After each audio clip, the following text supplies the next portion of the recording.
Assalamualaikum warahmatullahi wabarakatuh.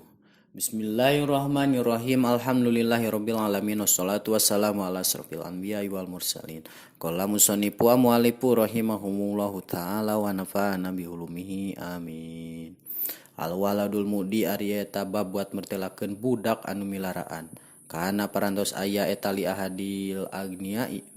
Pikeun salah sahijina jelema anu beunghar waladun ari budak sarisul ahlaki anu goreng akhlak. Pahurun anu kumuluhur binapsihi kalawan diri na itu walad. Mulaun anu dilaknat biida igoirihi ku sabab milaraan kaliana itu si walad wala siaman jeung si mawana alkhodama ka pembantu. Wakam nasohahu jeung seueur nganasihatan hu ka itu walad saha abu ramana itu walad walakinahu tetepina sanya itu walad eta lam yasma ente nguping itu walad nasihatahu kana nasihatna itu abu wadata marotin jeung dina hiji balikan kala ngadauh lahu ka itu walad saha abu ramana itu walad isma kudu ngadengekeun anjeun ya bunayya he anak lalaki kaula kamala tuhibbu seperti temika cinta naon ayu dia ka yen tamilaraan anjeun yen tamilaraan ka anjeun saha ahadun hiji jalma palatu di mangka ulah milaraan anjeun goeroka kalian anjeun li anal idaa karena sanya milaraan eta kobihun jidan goreng pisan waya dulu jeung nuduhkeun itu ida alasu itar biati karena goreng didikan wah dar jeung kudu mikasieun anjeun kulalah dari kalawan sakabehna mikasieun antuhina kana yen tangah hinakeun anjeun al ahdama ka pirang-pirang pembantu wa tatakabbaro jeung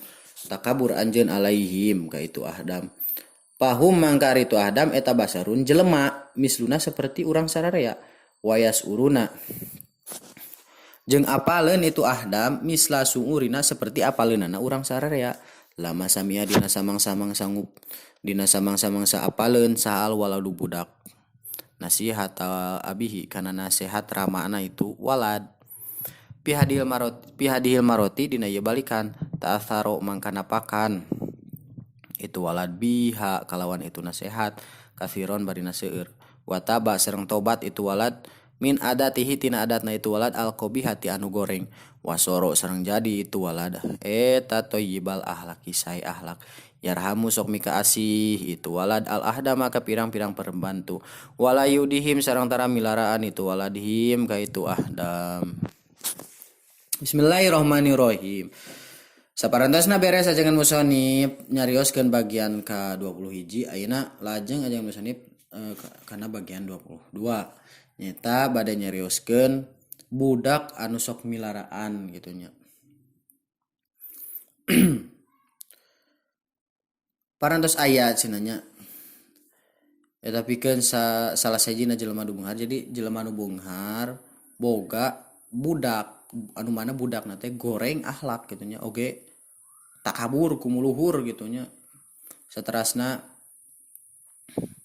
budak teh teh nu dilaknat ku sabab sok milaraan kaliana itu budak gitu sok milaraan ka batur milaraan ku omongan milaraan ku siksaan milaraan ku naon wae gitunya jadi sumawana di ka pembantu sarua gitu sok milaraan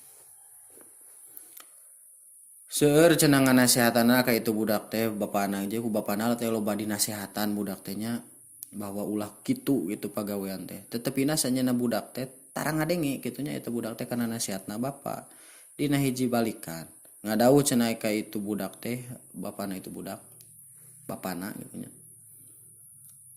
cek bapana kumaha kudu ngadengekeun anjeun hei anak lalaki kaula cenah seperti kumaha seperti cenah maneh moal resep lamun maneh dipilaraan ku batur gitu nya gitu deui maneh ge ulah milaraan ka batur maneh bakal nyeri lamun disiksa ku batur ta maneh ge ulah nyiksa ka batur gitu jadi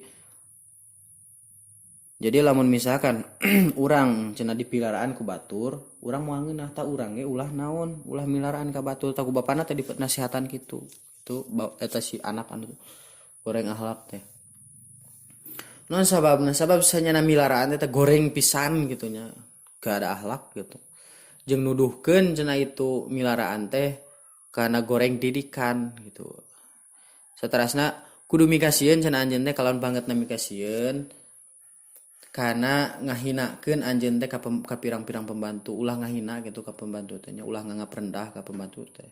Jeung ulah takabur anjeun teh ka pembantu. Naon sababna? Sebab pembantu teh sarua jiga urang jelema gitu nya. Jelema sarua pembantu oge. Jeung apaleun pembantu teh seperti apaleunana urang gitu nya. Jeung ngarasakeun pembantu seperti ngarasakeunana urang. Mun pembantu dicarekan mun urang dicarekan ku batur nyeri hate tah pembantu ge sarua lamun dicarekan ku urang bakal naon? Bakal nyeri hate. Tak ulah gitu teh, ulah milaraan, ulah ngomong goreng, ulah neungeul, ulah takabur gitu cek bapana teh nya. Dina samang-samasa apaleun budak teh kana nasehatna atan nepi ngadenge gitu. Apaleun lah gitu jadi geus ngaresep gitu kan hate kana nasihatna eta bapa. Ini jabalkan mangka asup cenah kana hatena eta budak teh nya. Kawan nya kaharti gitu.